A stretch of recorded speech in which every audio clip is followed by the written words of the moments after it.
Welcome back, everyone, to this episode of Make Your Point. I'm Adam Avin with our now co-host and fellow varsity water polo player, Jesse Staple. How are you, Jess? I'm doing fantastic. It's Friday. Excited for the weekend. How are you, Adam? I'm doing great because we're going to talk about sports right now because a lot of stuff has happened in the past couple of days. Obviously, Zach is not with us right now. He's okay. That I think that came out bad, right? But no, he's around. He's unavailable at the moment to discuss sports with us. But we have had talks on the side, so he knows what's going on with everything in the sports world right now. But we wanted to talk to everyone listening, if people are listening. So that's why we're here. But let's get into the NBA first because Thursday, February 10th, it was the trade deadline at 3 p.m. From that point afterwards, at 3:01, no more trades can be processed. The only thing that teams can do are waive players or sign players from the buyout market. On February 8th, the Trailblazers and Pelicans made a pretty big trade. The Trailblazers finalized a deal to acquire Josh Hart, Nickeil Alexander-Walker, Thomas Satoransky, Didi Luzanda, a future first-round pick from the Pelicans in exchange for CJ McCollum, Larry Nance, and Tony Snell. So that was a swap right there. CJ McCollum made his Pelicans debut on the day of the trade deadline, February 10th, against our Miami Heat in a loss to the Heat. Good for us, bad for CJ McCollum's Pelicans debut. Right after that trade took place, Domantas Sabonis was traded to the Kings for it was him, Justin Holiday, Jeremy Lamb, for Buddy Hield, Tristan Thompson, Tyrese Halliburton. But those were a couple of the trades that really kicked off the weekend. Then a big 4-team trade took place. Serge Ibaka, 2 first-round picks to the Bucks. Dante DiVincenzo, Josh Jackson, Trey Lyles to the Kings. Marvin Bagley, which there was a lot of rumors about him the past couple seasons. He's been injured, hasn't played up to his status. Traded to the Pistons. Semi Ojeleye and Rodney Hood to the Clippers. That was a big trade. Celtics then received Derek White from the Spurs. The Celtics traded Josh Richardson, Romeo Langford, and a first rounder. Kristaps Porzingis then gets traded to the Wizards for Spencer Dinwiddie and Davis Bertans. They go to the Mavs, and then Montrezl Harrell gets traded from the Wizards, which I don't think really anyone saw coming. He's been having a great year after his year with the Clippers last year. He gets traded to the Hornets. Now he's paired up with Miles Bridges and LaMelo Ball. I think that's a really big improvement for them. So while all these trades were taking place, we were all waiting for the superstar one to really take effect. And the rumor again started a few days ago, prior to even the CJ McCollum trade. There has been rumors of James Harden in Brooklyn, that he wanted out. He wasn't sure he wanted to be there. Reports he didn't like being in Brooklyn. He was very frustrated with the Kyrie Irving situation, which I'm sure anyone on the team, including coaches or staff, GM, would be, because it's very frustrating to have that talent on your team and they're not able to play. So a lot of things that James Harden had in the back of his head, he was scared of being made public, of fear of public backlash, because he already wanted out of a team last year. But he did make it known within the organization that Philadelphia was the place where he wanted to go. And whenever he had a free agent contract or the thought of him possibly being traded, even from the Rockets just a year ago, it was always, is Philly a place where he can be? Well, while Ben Simmons was sitting out this year and James Harden is frustrated with the team, it seemed like these two players were perfect for a swap at this point in the year. So after only playing literally 16 games together, Kyrie Irving, James Harden, Kevin Durant, 16 games in this year and a half that they've played together, James Harden is out and is on his way to Philadelphia to team up with Joel Embiid. He also, Paul Millsap as well, in exchange for Ben Simmons, Seth Curry, Andre Drummond, and 2 first-round picks, one unprotected, one protected. When you look at that trade, in a trade that we weren't even sure if it was going to happen because of everything that was being said over the past however long, who do you think won the trade, and do you think it has a really big impact for either team? I think both teams were able to solve some very, very big needs for each of them. And I think the trade ended up working out in both of their favors. We now are seeing the Nets, who did have 3 superstar players, but historically, when you look at it, these super teams inevitably fail. And it's hard to have all this talent, let alone these personalities, all together on the court at once. Yeah. I mean, Kyrie Irving can't even play half the games because of his vaccination stance. And Kevin Durant's been injured. Harden's been trying to carry the load. Now he's hurt, but you know, it should work out for both of them. I it's going to be interesting to see Joel Embiid with a real like score shot creator kind of guy. Yeah. Not only are these two teams in the same division, even though the NBA doesn't really look at divisions as much as they used to back in the day, they're in that same division. They've been considered rivals for as long as I can remember. They are essentially helped each other out. I think James Harden and Joel Embiid is going to become one of the premier duos in the NBA because since Jimmy Butler, really, I mean, for that half a year they played together, Joel Embiid has never really had that facilitator slash wing guy who can help him in the pick and roll and post game. And James Harden's really going to help spread the floor out. Not like Joel Embiid really needs it because he can drop 40 on a consistent basis, which is rare for a big man. But he's playing at an elite level. He gets paired up with James Harden now. You can make an argument that James Harden is out of shape. I mean, we've seen it before people are saying he's a little bit washed. But when you look at his stats, he's still putting up good numbers. And I think will be good for Joel Embiid and the Sixers going forward. As for the Nets, I really don't know if it'll have much of an effect for them. Ben Simmons, we know that he's talented. He obviously needs to work on his shooting or still has. And maybe in this time that he set out this year, he has been working on his shooting, but I guess we'll see in a couple days if he actually suits up for the Brooklyn Nets. But to see him with Kyrie, who's not playing half the games, with a KD who's injured right now, but when he's healthy is arguably the best player in the world, Andre Drummond, who is considered washed at this point in his career, being traded a few times from team to team, can't seem to stick. And Seth Curry, to me, is the real piece for that Brooklyn Nets team, or is the best addition because you're getting that spot up shooter, and his last name is Curry. You know he can shoot the basketball pretty well, and we've seen it throughout his career. He's over 45% from three. Doc Rivers' son-in-law, actually, so which is pretty funny. But you got traded to the Nets. And I think that's the addition where you look at, okay, maybe if all the pieces really come together and they work out, then I think that could be something. But the whole trade was just really interesting to me. Daryl Morey wanted 2 first-round picks for Ben Simmons and ended up giving 2 away for a 32-year-old James Harden and a 36-year-old Paul Millsap. I don't know how it's going to play out, but I do think both teams got better. Heat still in 5, though. Eric Spoelstra, the coach of the Heat, was just selected as one of the top 15 coaches in NBA history. As you know, it's the 75th anniversary of the NBA. The 75 best players list came out. Other events are taking place throughout this season. And now Eric Spoelstra is next to Pat Riley, his mentor, the president of basketball operations for the Heat. They're on this list together. There's only 3 coaches, 4, on this list who are current coaches: Eric Spoelstra, Steve Kerr, Greg Popovich. Actually, only 3. But no, and Doc Rivers, So 4 coaches on this list. Did you see the list, Jess? Do you have an opinion on Eric Spoelstra making it? He's never won Coach of the Year, something that is extremely crazy to me. What do you think about him making and receiving this prestigious honor? I haven't gotten a chance to take a look at the list, but hearing that really doesn't surprise me at all. For as long as I've been a Heat fan, Eric Spoelstra has been our coach. And every year we've had a consistency. Even when we haven't had our best teams, we're never ever just a dumpster fire. It's such a strong organization that they get knocked down, they come back 10 times stronger. And Spoelstra is very deserving of this honor. Sticking with Miami locally, I just want to bring this up real quick before we get to the big football stuff that's going on. The Dolphins got their head coach, Mike McDaniel. He was the 49ers offensive coordinator. Big deal for the Dolphins. I love the guy. I think he brings so much character to the team. He seems very just like smart and innovative and kind of like nerdy, just like he loves the game of football. And he seems like a great character. What do you think pairing him up with Tua is going to expand, this offense for him for the team in the future? I really love McDaniels. I think that was a great hire.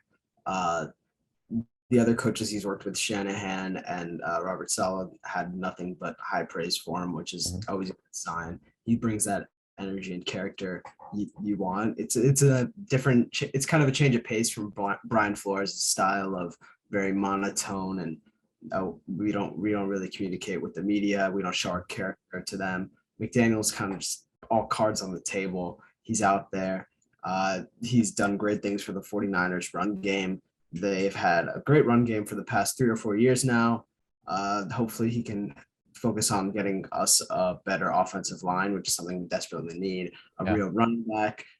So Tua can have a little bit of weight off his back, because it's much easier for a young quarterback to develop when they have a strong run game.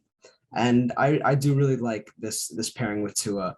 And from what it sounds like, McDaniel really believes in Tua, and that's something he needs. He needs someone on his side and in his ring, because Flores didn't support him like that. And for a young quarterback, it must be really tough to go out there every single day and not have the support from your head coach, and it be out there that he wants another quarterback.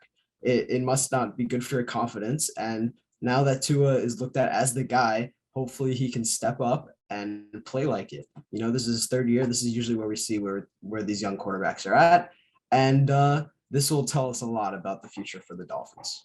But the other innovative coach, a friend that he had in Washington, Sean McVay, is in the Super Bowl right now with the Los Angeles Rams. The game is being played at SoFi Stadium, this $5 billion stadium that was built over a year ago or 2 years ago. The Rams are actually the away team because the NFC and AFC switch off every year, but it's still at home. It's in Los Angeles. It's a really big deal for the Los Angeles Rams and for Sean McVay, who has worked himself up to be this amazing, innovative leader for the Los Angeles Rams. This is his second Super Bowl appearance with the team. Matthew Stafford, Aaron Donald, Von Miller, Jalen Ramsey, Cooper Kupp, Odell, all these guys in this team. It's a superstar team going up against the Cincinnati Bengals, Joe Burr, Jamar Chase, T. Higgins, Tyler Boyd, Joe Mixon, Trey Hendrickson on the defensive side of the ball. They got some great pieces as well, led by Zach Taylor, their head coach, who's a young guy as well. The Bengals, who just a year ago were literally 4-11, the worst team in the league, and are now in the Super Bowl. Just an amazing turnaround for Joe Burrow, for the Cincinnati Bengals. This Super Bowl is on record to be the warmest Super Bowl ever at 85 degrees, which I think is really weird considering a lot of places are warm, but 85 degrees predicted to be the hottest Super Bowl in history. The only game the Rams played this year over 80 degrees was in October, and they lost to the Cardinals. There are reports they're practicing outside of their stadium to get a feel of the weather and, extra curricular things that may or may not play a role in this game. But when you look at this matchup between the Bengals and the Rams, what do you think is going to be most important for both teams to get the job done and win the Super Bowl? That's a tough question. For me, I think a lot of the time in these big games, it usually comes down to the way your quarterback plays. That's not always the case, though. A lot of the time, these games will turn defensive, and then it depends on how long can your defense hold up. So for Cincinnati specifically, Joe Burrow is going to need to play his brand of football that he's been playing his entire playoffs, which I believe he can do. Their defense has to step up, really. They have a good pass rush. Their secondary is iffy. It's gonna be hard to contain Cooper Kupp and Odell Beckham. Yeah. And then have to watch Cam Akers in the backfield. They have their hands very full. The Rams offense is obviously very good, and they have an elite defense all around. They have superstar players front to back: Jalen Ramsey, Von Miller, Aaron Donald. These game-changing kind of guys that when you look at it, it's gonna be a real tough matchup. Mm-hmm. And I think Joe Burrow can get it done.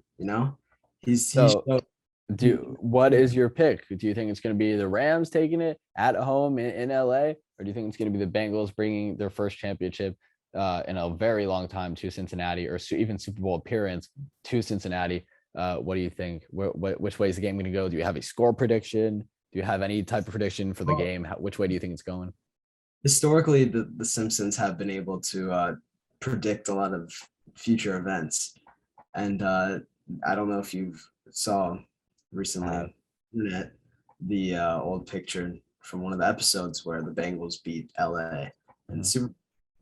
And I think that it would be hard to bet against such a strong, indicator. Well, So I'm going to bet against you because I think that the Rams are going to get it done. I think they've played too good of football recently, as the Bengals have, and I know it could definitely go to Joe Burrow. If I was betting, I'd probably pick the Bengals to cover the spread because they're the underdogs, and I don't think it's going to be that big of a difference in terms of score. But I would pick the Rams money line because I think they're going to win the game. I think their defense, if their defense gets to Joe Burrow early and can, if the D line stays up and holds up, which because of the monsters they have on that side of the ball, I think it will.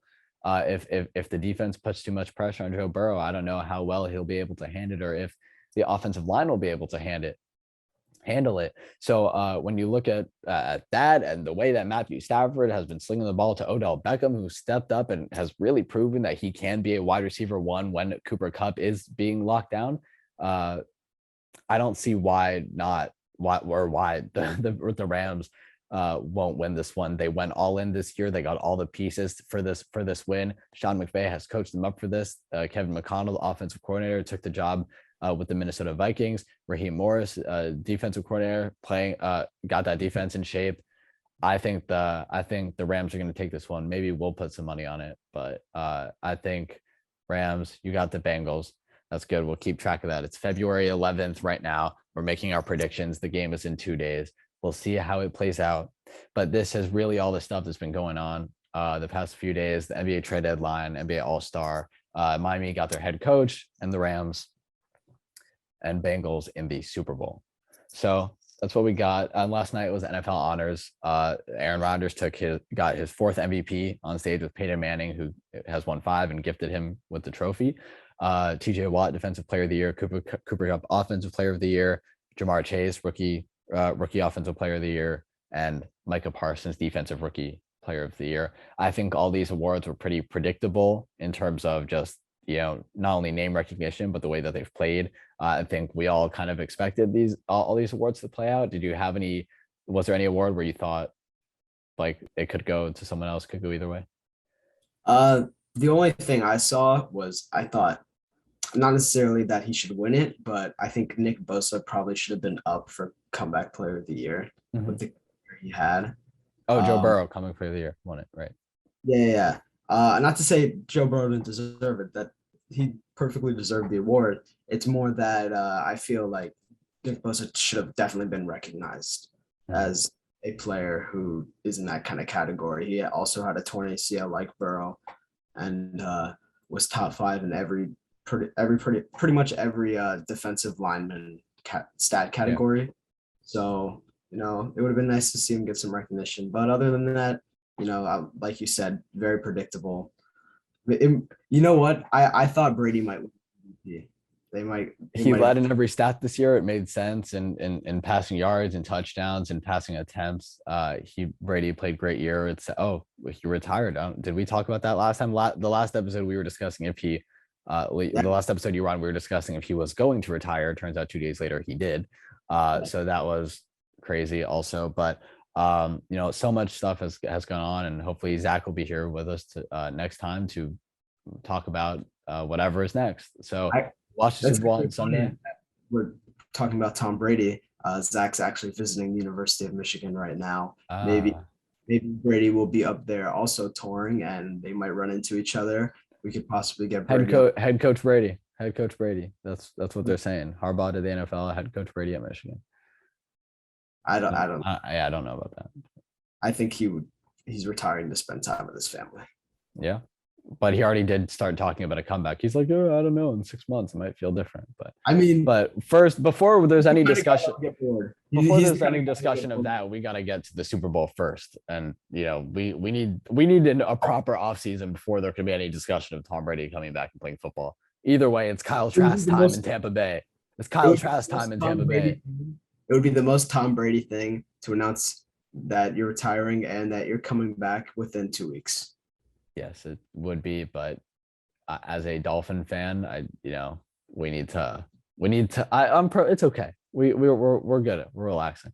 But thanks for coming on, Jess, and talking with me about everything. And if more stuff comes on, we'll or happens in the world, we will be here to talk about it. I'm Adam Avin.